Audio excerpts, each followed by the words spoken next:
फाड़ू student. मार सार के मार मारना रे अरे साला मोबाइल मार मार का बाबू परीक्षा कैसन बीतल ह? परीक्षा के तो पूछा मत, एकदम फाड़ देले बनी का वाह वाह, हम जानते नहीं है कि एक दिन यह लड़का हमार नाम फाड़ी। ये पुकार भाई, हमार बेटा तो एकदम फाड़ दिल बा, परीक्षा में फाड़ दिले बा एकदम। फाड़ देले बनी। हेलो सुनतनी जी, हमार लड़का तो एकदम माने परीक्षा में फाड़ देले बा, साफ माने फाड़ नु देले बा, साफ फाड़ देले बा। अच्छा कौन ची फरले बा, एक बार इहो पूछ ली तब कूदी। हाँ रोकी पूछा तानी, कौन ची फाड़ ले बारिश रे? वो मास्टर सर चीट ना कर देतला नु, मार इटा के कपारे फाड़ देनी। आ क्वेश्चन पेपर में कुछो ना बुझातला त सर के एडमिट कार्ड सहित फाड़ देले बनी, एकदम फाड़ देले बनी। no. तुम्हारी अब हम तहर चिरकुट स्टूडेंट। ए बाप जी, हमें ट्यूशन में अब पढ़े ना जाए। कह रे पढ़ाई निमन रखे होत का? पढ़ाई तो निमने होला, लेकिन ओमे एको गो निमन लड़की ना आवेली सब पढ़े। वही जब बाहर ना के कोचिंग में एक से एक लड़की आवेली सब देख के एकदम मियाज कतकदा चला। आ हमरा कोचिंग में खाली बानर लेखा लड़का लौकेला, सो हम ना जाए पढ़े।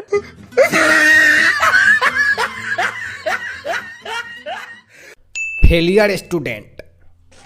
जानता जी अब सेको पाव को एकदम 356 नंबर आइल बा, साला हमनिए के माने खुद को करिए। अकबर तोर का रिजल्ट भइल ह? हमार हम तो फेर फेल बानी, एकदम फेल अब की बार, लेकिन 6 के 6 विषय में फेल ना, तो हर एक साल 2-3 विषय में क्रॉस लागत सा, लेकिन अब की कुछ प्रोग्रेस भइल बा 6 के 6 विषय में। अब तनी मन ठीक बा, एकदम जा तनी ब्रह्म बाबा के लड्डू चढ़ाए बा। Original Bihari student.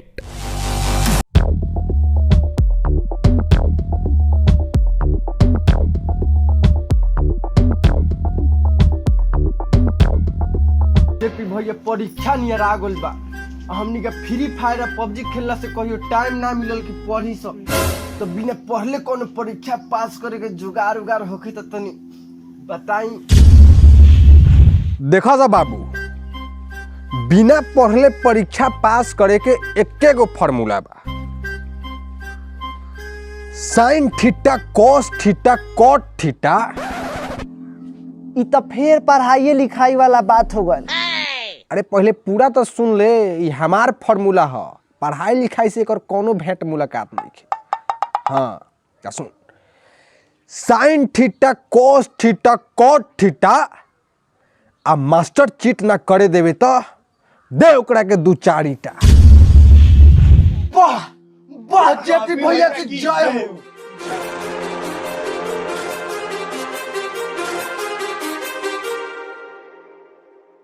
Too many thoughts on my mind, I can't sleep at night, so I just keep writing. I don't need no help, I don't need opinions, so don't waste my time then. I just been living online, my city don't show me no love and that's fine. Fuck local radio stations, I got more plays than all of these rappers combined. I'm going again, I've been going in, I'm fed up with so many things, I gotta just